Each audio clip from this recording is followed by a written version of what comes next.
Saya masih bersama Ketua Majelis Kehormatan Mahkamah Konstitusi yang baru saja memutuskan Ketua MK Anwar Usman dipecat sebagai Ketua MK dan kini kita sudah punya Ketua MK yang baru. Diberhentikan, itu yang tepatnya, bukan dipecat. Oke, beda. Ada lagi dicopot, lain. Diberhentikan sebagai Ketua. Sebagai Ketua. Prof. Jimli Asyidiki, bukankah masih ada waktu? Penetapan paslon presiden dan wakil presiden itu masih 13 November. Jadi masih bisa ada menguji kembali undang-undang soal putusan MK tentang batas usia capres dan cawapres. Ya secara teoritis ya bisa aja, waktunya itu masih, tapi ini terlalu tendensius kalau dipaksakan. Kenapa tendensius? Ya karena pengujian undang-undang itu kan paling cepat ya biasanya sebulan gitu loh. Itu sidang pertama pendahuluan dulu, kemudian nanti ada sidang panel berapa kali lalu pembuktian. Sedangkan ini tinggal 3 hari. Kenapa Prof. Jimli mengatakan bahwa itu tendensius, bahwa ini nanti akan dilihat sebagai gerakan untuk menggagalkan Gibran Raka Buming Raka untuk sebagai calon wakil presiden? Terlalu kelihatan gitu loh, padahal ya sudah aturan main sudah putus, silahkan jangan dipilih. Oke, tetapi bagaimana dengan argumentasi sebaliknya, Prof, bahwa ini sebenarnya adalah keinginan untuk supaya tidak ada satupun pasangan calon presiden dan wakil presiden itu punya beban sebagai produk cacat konstitusi. Ya, ada pasangan calon presiden dan wakil presiden produk ilegal. Kan ini bagus juga untuk seorang Gibran bahwa dia punya beban itu udah diputuskan bahwa bisa jadi Mahkamah Konstitusi mengatakan ya ini boleh. Ya cuma ini jadi berlarut-larut bisa aja itu ya. Tapi pasti ini digoreng. Kalaupun putusannya itu tidak berlaku sekarang, itu pasti digoreng untuk kampanye negatif, kampanye hitam. Ya budaya kita ini masih kampanye hitam itu masih marak. Nah, jadi ini kita sebagai elit pemimpin harus mendidik publik. Udahlah, nggak usah yang kampanye hitam itu. Nah lebih baik diarahkan gitu, ya rasional aja, jangan dipilih. Nah, lagi pula ya 3 bulan itu pendek sekali. Saya khawatir ini ada konflik sosial yang nggak berkesudahan. Intinya sebenarnya Prof. Jimli mengatakan ya jangan berkepanjangan dengan polemik soal usia ini. Soal usia ini kan yang itu sudah kita hukum, sudah kita kasih sanksi gitu kan. Jadi intinya biar hakim rakyat yang menentukan. Kalau menurut kita, waduh dengan gorengan isu ini popularitasnya menurun, ya kan berarti nanti rakyat akan memilih. Ya. Yang akan menang yang lain. Jadi biar masing-masing itu diberi hak konstitusional untuk mempromosikan dirinya masing-masing tanpa kampanye hitam. Oke. Nah gitu kira-kira. Prof, terakhir Anda kan mengatakan pada wartawan, Anda tuh menangis mendengar curhatan, mau menangis mendengar curhatan para hakim konstitusi. Apa yang membuat seorang Prof. Jimli mau nangis dengar curhatnya? Enggak, itu bahasa simbol saya. Nggak pernah nangis saya. Mau nangis? Ya mau nangis. Nah, jadi saya ini begini, Mbak Rosi, ya, saya kan pendiri MK itu 20 tahun yang lalu persisnya kan. Jadi kita 5 tahun pertama itu, waduh, membuat MK itu dari nol. Modal kita cuma 3 kertas. Kertas undang-undang dasar, kertas undang-undang, kertas kepres dari Presiden Megawati. Bahwa kita diangkat jadi 9 hakim. Selebihnya nggak ada, anggaran nggak ada, pegawai nggak ada, kantor nggak ada, semua nol.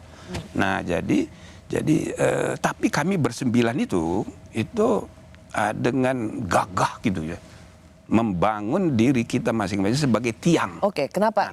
Sekarang ini saya lihat loh kok jauh sekali gitu loh dari yang diimpikan. Apa yang jauh? Pertama misalnya dari budaya kerjanya.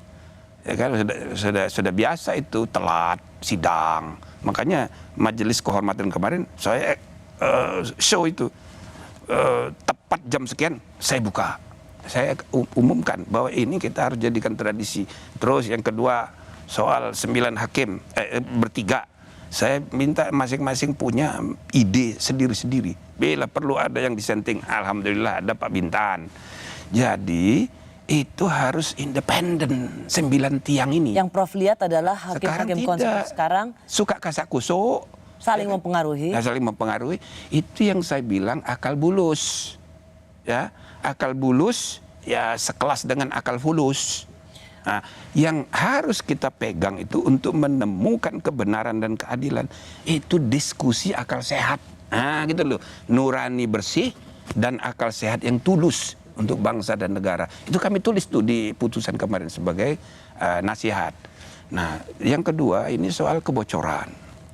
Ini, aduh, kok gampang sekali kebocoran di mana-mana. Itu kan tidak boleh. Tanpa kita menemukan siapa yang bertanggung jawab, tapi budayanya sudah jadi biasa. Nah, yang paling berat lagi ialah budaya konflik kepentingan. Tidak terasa. Nah, beberapa hakim itu bela diri. Loh kok bela diri? Itu loh kan. Ini kan soal bisa aja penjelasannya itu karena budaya, karena ewo.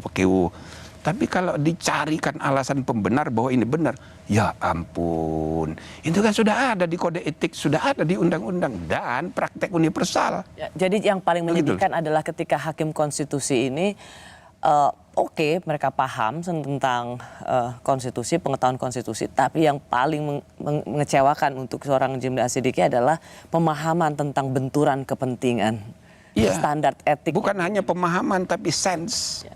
Baik. Itu yang membuat, aduh, kok begini ya, gitu. Prof, dengan kepemimpinan Profesor Suhartoyo dan Saldi Isra sebagai wakil. Saya rasa bukan profesor dia, doktor. Oh, oke, Dr. Suhartoyo dan Prof Saldi Isra sebagai pimpinan MK. Prof yakin ini bisa mengembalikan nama baik MK? Saya punya keyakinan bahwa ini insya Allah akan mengembalikan kepercayaan publik. Ya, mudah-mudahan yang paling pokok sekarang sebelum itu ya mereka harus bagaimana rekonsiliasi supaya bersembilan itu ya ini kan ya kan ada politik internal ini yang mungkin menimbulkan luka. Saya berharap mudah-mudahan ini bisa direkonsile dan selanjutnya bagaimana masing sama-sama meningkatkan pelayanan kepada para dan kepercayaan publik. Kepercayaan publik. Baik. Prof Jimli Asidiki, terima kasih. Saya juga mengapresiasi sekali bagaimana para hakim Mahkamah Kehormatan MK kemarin tentang kebebasan pers. Itu. Yang bahwa ada whistleblower yang didapat oleh majalah Tempo misalnya dan media-media lainnya itu dianggap sebagai bagian dari kebebasan pers sehingga tidak mengikutsertakan media sebagai pihak yang harus diperiksa. Nah, jadi itu kami sangat mengapresiasi. Jadi begini Rosia, itu kita diskusikan. Ini satu-satunya isu yang kami tidak dapat bukti. Tapi kebocoran kan sudah terjadi. Ya kan? Masa ada kejahatan tapi tidak ada penjahatnya. Ya, tapi penting itu dia. penting bahwa ini diketahui oleh publik melalui kerja-kerja jurnalistik supaya aroma busuk yang selama ini tidak bisa terbongkar jadi bisa diselesaikan. Sebelum memutus harus siapa yang bertanggung jawab, tapi kami tidak menemukan. Nah, pakai jalannya ini salah satu sebab kita bikin teguran kolektif. Nah, saya bilang sama wartawan, ya kita mestinya panggil ini redaktur Tempo, tapi kita menyadari ada kebebasan pers dan kita harus mengapresiasi, ya kan, Tempo dan Kompas dan semua media yang sudah menjalankan tugas profesionalnya dengan sebaik-baiknya untuk bangsa dan negara. Terima kasih. Prof Jimli Asidiki. Semoga kita bisa ketemu lagi dan memperbincangkan sesuatu yang jauh lebih baik yang menjadi putusan Mahkamah Konstitusi. Terima kasih Prof. Saya Rosyana Silalahi, terima kasih bagi Anda yang sudah setia menyaksikan program Rosi. Kita jumpa lagi di hari Kamis depan, tetaplah di Kompas TV, independen, terpercaya.